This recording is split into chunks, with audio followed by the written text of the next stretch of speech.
The parable of the pipeline book summary इन हिंदी। अमीर बनने का रहस्य बाय बर्क हेजर्स। पैसे की पाइपलाइन कैसे बनाएं? बाल्टी मत भरो, पैसे की पाइपलाइन बिछाओ। पैसों की पाइपलाइन बनाने का जादुई तरीका। अमीर बनने का रहस्य। मिलेनियर बनना है तो पाइपलाइन बनाओ। अमीर बनने का सबसे बड़ा रहस्य। यदि आप भी सोचते हैं कि आप दौलत तभी बना सकते हैं जब आपकी सैलरी ज्यादा होगी, तो आप बिल्कुल गलत हैं। अधिकांश लोग इसी भ्रम में जी रहे हैं कि दौलत बनाने के लिए अधिक सैलरी का होना आवश्यक है। यदि आप गौर करेंगे तो पाएंगे कि जैसे जैसे आपकी सैलरी बढ़ती जाएगी, वैसे वैसे आपके खर्चे भी बढ़ते जाएंगे। बल्कि अधिक सैलरी वाले लोग अक्सर कर्ज का शिकार हो जाते हैं। जिस दिन उनकी नौकरी चली जाती है, उस दिन उनके पास आय का कोई भी साधन मौजूद नहीं रहता है। यदि आप भी उन लोगों में से एक हैं जिनकी अच्छी सैलरी होने के बाद जेब में कुछ भी नहीं बचता है, तो ये बुक समरी आपके लिए ही है। यह बुक हमें ऐसी पाइपलाइन को बिल्ड करना सिखाती है जो हमें हमेशा रेजिडुअल इनकम देती रहती है। रेजिडुअल इनकम से मतलब है कि हम एक बार काम करते हैं, फिर हम उससे हमेशा पैसा कमाते हैं। यही कारण है कि पाइपलाइन लगातार पैसा पंप करती रहती है। हर दिन, हर महीने, हर साल हम काम करें या न करें। ऑथर का कहना है कि मिलियनेयर बनना कोई चांस नहीं है, बल्कि हमारी चॉइस होती है। हमारी पाइपलाइन हमारी लाइफलाइन होती है। अगर हमारे पास एक ही पाइपलाइन है, तो मतलब हमारे पास एक की लाइफलाइन है। जितनी ज्यादा पाइपलाइन होगी, हमारे लिए उतना ही अच्छा होगा। पाइपलाइन हमको पर्सनल और फाइनेंशियल फ्रीडम और लाइफ टाइम सिक्योरिटी देती है। तो आप भी समझ सकते हैं कि पाइपलाइन कैसे बनाएं। ये book the parable of the pipeline, जिसे बर्क हेजर्स ने लिखा है, यह समरी इस बुक से सीखी गई कुछ महत्वपूर्ण बातों का सार है, जो आपको बताएगी कि आखिर क्यों अधिक सैलरी होने के बाद भी आज अधिकांश लोग इस हालत में हैं। जिस दिन वे काम नहीं करेंगे, उस दिन उनके पास कोई इनकम नहीं होगी। इसका उपाय जानने के लिए इस बुक समरी को पूरा जरूर पढ़िए। The parable of the pipeline, story of Pablo and Bruno. Italy के एक छोटे से गांव में दो युवक रहते थे, जिनके नाम पाब्लो और ब्रूनो थे। यह दोनों बड़े सपने देखते थे। वह दोनों हमेशा ये बातें किया करते थे कि एक दिन वो गांव के सबसे अमीर आदमी बन जाएंगे। यह दोनों बस किसी अवसर की तलाश कर रहे थे। एक दिन गांव के निवासियों ने पास की नदी से पानी लाकर हौज भरने के लिए दो लोगों को काम पर रखने का विचार किया। उन्होंने यह काम पाब्लो और ब्रूनो को दे दिया। वे दोनों अपनी बाल्टी उठाकर नदी की ओर चल दिए। उन्होंने पूरे दिन बाल्टी से पानी लाकर उस हौज को भर दिया। इस पर गांव वाले ने उन्हें हर बाल्टी के लिए एक पैनी दी। इस पर ब्रूनो की खुशी का ठिकाना नहीं रहा। वह चिल्लाया, मुझे अपनी किस्मत पर यकीन नहीं हो रहा है। लेकिन पाब्लो कुछ खास खुश नहीं था। पानी की बाल्टियां ढोने के कारण उसके पूरे शरीर में दर्द हो रहा था। वह सोचने लगा, नदी से गांव तक पानी लाने के लिए वह कोई और तरीका सोचेगा। अगले दिन पाब्लो ने ब्रूनो से कहा, हम सिर्फ थोड़े से धन के लिए दिन भर बाल्टी ढोने के स्थान पर क्यों न नदी से गांव तक एक पाइपलाइन बना दे। तो ब्रूनो ने कहा, हमारे पास बेहतरीन नौकरी है। मैं पूरा दिन बाल्टी से पानी लाकर खूब धन कमा सकता हूँ। वीकेंड पर हमें छुट्टी मिलती है। हर साल 2 सप्ताह की पेड लीव भी मिलती है। पाब्लो, तुम पाइपलाइन का ख्याल अपने दिमाग से निकाल दो। पाब्लो ने ब्रूनो को समझाया कि वह आधे दिन बाल्टी ढोने का काम करेंगे, बाकी आधे दिन पाइपलाइन बनाने का काम करेंगे। लेकिन ब्रूनो नहीं माना। पाब्लो को अपने सपने पर पूरा भरोसा था, इसलिए वह अपने काम पर लग गया। सभी गांव वाले और ब्रूनो पाब्लो का खूब मजाक बनाते थे। वह उसे पाब्लो पाइपलाइन कहकर चिढ़ाते थे। ब्रूनो पाब्लो से अधिक काम करता था, इसलिए उसे अधिक धन भी मिलता था।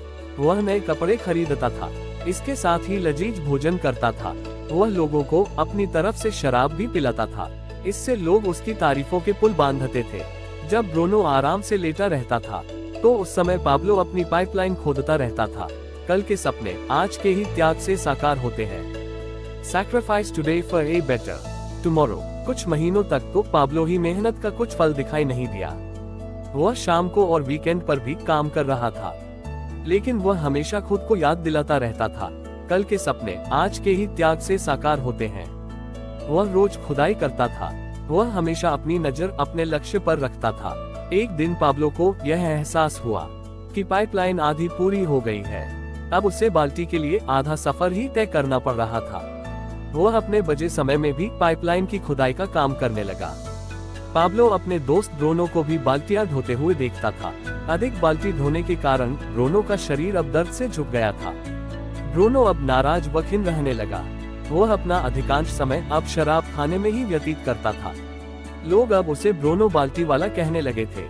अब लोग उसका मजाक बनाने लगे थे। आखिरकार वह दिन आ ही गया जब पाब्लो की पाइपलाइन पूरी हो गई। गांव में पाइपलाइन से पानी गांव की हौज में आ गया। स्थायी पानी आने की वजह से गांव का विकास होने लगा। गांव में खुशहाली आ गई। अब पाइपलाइन होने के कारण पाब्लो को बाल्टी धोने की जरूरत नहीं थी। पानी हमेशा बहता रहता था, चाहे वह काम करे या न करे। ये तब भी बहता था जब वह खाना खाता था, यह तब भी बहता था जब वह खेलता था, यह तब भी बहता था जब वह सोता था। गांव में जितना पानी बहकर आता था, उतना ही अधिक धन पाब्लो की जेब में आता था। पाब्लो अब चमत्कारी पाब्लो के नाम से फेमस हो गया। हर तरफ उसकी तारीफ होने लगी। लेकिन पाब्लो का सपना सिर्फ एक पाइपलाइन पूरा करने का नहीं था। उसके पास बहुत बड़े प्लान्स थे। उसका प्लान पूरे विश्व में पाइपलाइन बनाने का था। पाइपलाइन के कारण ब्रूनो का बाल्टी धोने का काम बंद हो गया। पाब्लो जब ब्रूनो को शराब खाने में देखता था तो उसे बहुत दुख होता था। एक दिन वह ब्रूनो से मिला। उससे कहा कि मुझे तुम्हारी मदद चाहिए। ब्रूनो ने पाब्लो से गुस्से में कहा, मेरा मजाक मत बनाओ।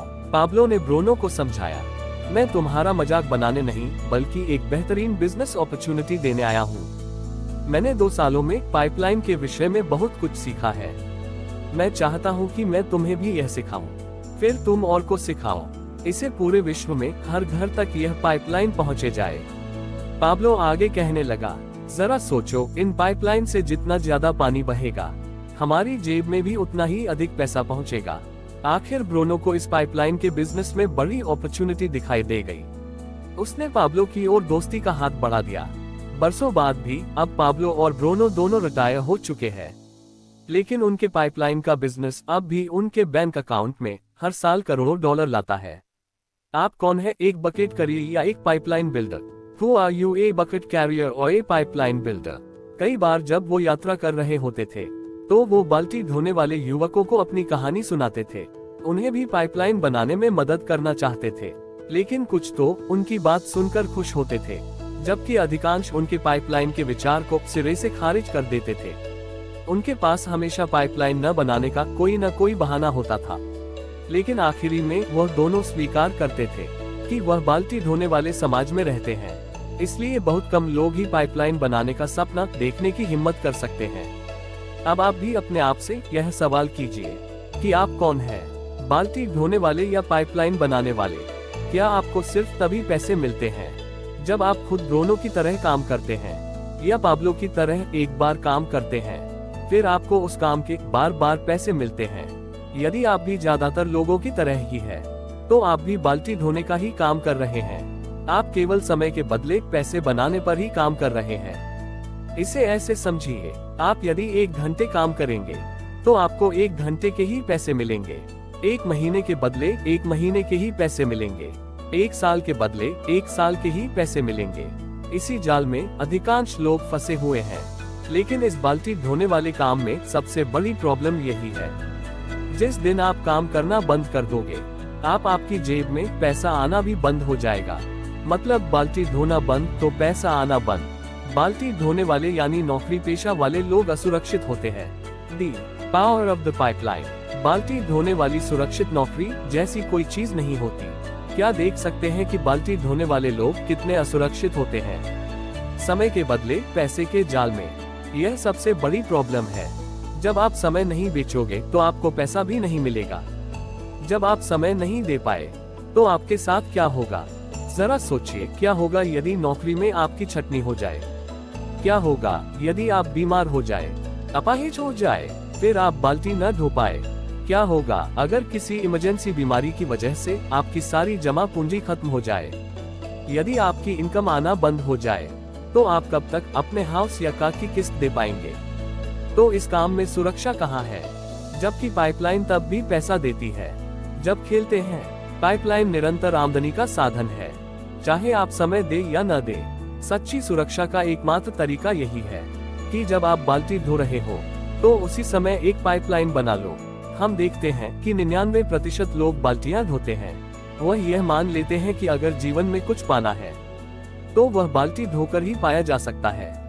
बाल्टी धोने वाला मॉडल बताता है कि स्कूल जाओ, बाल्टियां धोना सीखो, कड़ी मेहनत करो, ज्यादा बाल्टियां धोना सीखो। बाल्टी कंपनी से बाल्टी बी कंपनी की नौकरी कर लो ताकि आप ज्यादा बाल्टी धो पाओ। बाल्टी धोने से लोग कितना कमाते हैं? शायद वह जितना कमाते हैं उससे उनकी बुनियादी जरूरतें भी पूरी नहीं हो पाती। जब बाल्टी धोने वालों को लगता है कि उन्हें ज्यादा पैसे चाहिए, तब उन्हें यही सल्यूशन मिलता है, ज्यादा बाल्टी धो। इसके लिए वो बाल्टी धोने की दूसरी नौकरी भी करते हैं। बाल्टियां धोने वाले यह तर्क देते हैं, ज्यादा बाल्टियों का अर्थ है ज्यादा वेतन। वह सोचते हैं कि यदि वे ज्यादा बाल्टियां धो पाए तो उन्हें ज्यादा वेतन मिलेगा, जिससे उनकी सभी प्रॉब्लम्स दूर हो जाएगी। लेकिन हकीकत ये होती है, जिसकी जितनी भी बड़ी बाल्टी होती है उसका खर्च उतना ही ज्यादा होता है।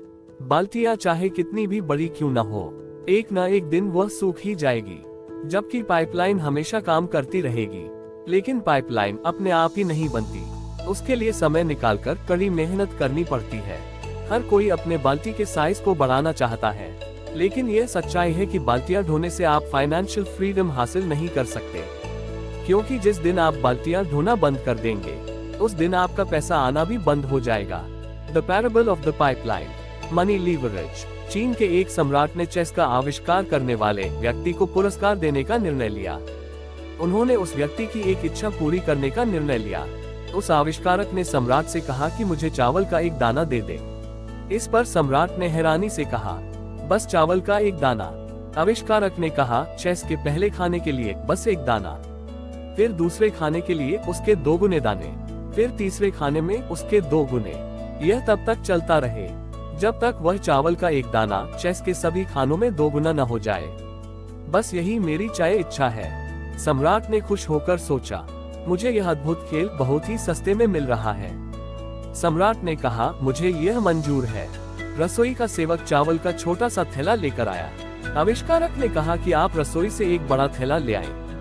यह सुनकर दरबार के सभी लोग उस पर हंसने लगे। इसके बाद आविष्कारक चावल के दाने चेस के खानों पर रखने लगा। सब लोग जोर जोर से हंसने लगे। जब 8 खानों की पहली लाइन भर गई, तब 1, 2, 4, 8 अरब 16 करोड़ 32,64,128 दाने। जल्द ही चावल के छोटे ढेर 2 गुने होकर मध्यम आकार के थैलों में बदल गए, जो 2 गुने होकर चावल के बड़े बड़े थैले बन गए। दूसरी लाइन के आखिर तक सम्राट के समझ में आ गया कि उससे बड़ी गलती हो गई है। अब तक आविष्कारक को देने वाले दानों की संख्या 32,768 हो गई थी, जबकि अभी भी 48 खाने बाकी थे। उन्होंने यह प्रक्रिया बंद करवा दी। अपने गणितज्ञों को बुलाकर इस प्रक्रिया को समझाने के लिए कहा। काफी माथापच्ची के बाद गणितज्ञ इस नतीजे पर पहुंचे कि अगर हर खाने में चावल का दाना 2 गुना होता रहा, तो चेस के आखिरी खाने में कुल 18 मिलियन ट्रिलियन चावल के दाने होंगे, जो पूरे विश्व में उपलब्ध चावल का 10 गुना होगा। सम्राट ने आविष्कारक से कहा, यदि वह उसे उसके वादे से मुक्त कर देता है, तो उसे देहात में एक जायदाद मिलेगी जिसमें सैकड़ों एकड़ उपजाऊ चावल के खेत होंगे। आविष्कारक इसे खुशी खुशी मान गया। Doubling concept 8 wonders of the world ruler 72। यदि अमीर लोगों की अमीरी का राज जानना हो तो 72 के नियम पर नजर डालिए। यह आपको बताता है कि आपका निवेश कितने सालों में 2 गुना होगा। यह नियम इस प्रकार है। सबसे पहले अपने निवेश पर इंटरेस्ट रेट का पता कीजिए। अब 72 में से इंटरेस्ट रेट को विभाजित करें। फिर जो परिणाम आएगा वह बताएगा कि आप निवेश कितने साल 2 गुना होगा। उदाहरण के लिए, यदि आपका $1,00,000 का निवेश है, उस पर 10% वार्षिक ब्याज की दर है। अब अगर 72 को 10 से विभाजित करें तो परिणाम 7.2 वर्ष आएगा। इस प्रकार आपके $1,00,000 10% वार्षिक ब्याज की दर से 7.2 वर्षों में $2,00,000 हो जाएंगे। एग्जाम्पल, स्टेप 1 प्रारंभिक निवेश -$1,00,000। स्टेप 2 वार्षिक दर 10% वर्ष। स्टेप 3 7210 इक्वल 7.2 वर्ष। लाभ -$1,00,000 का $2,00,000 7.2 वर्ष में।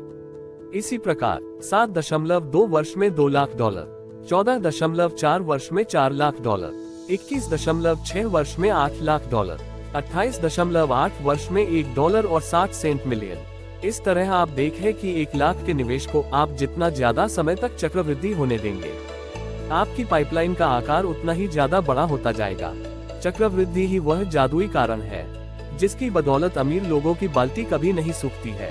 उनकी पाइपलाइन दशकों तक लगातार काम करती रहती है।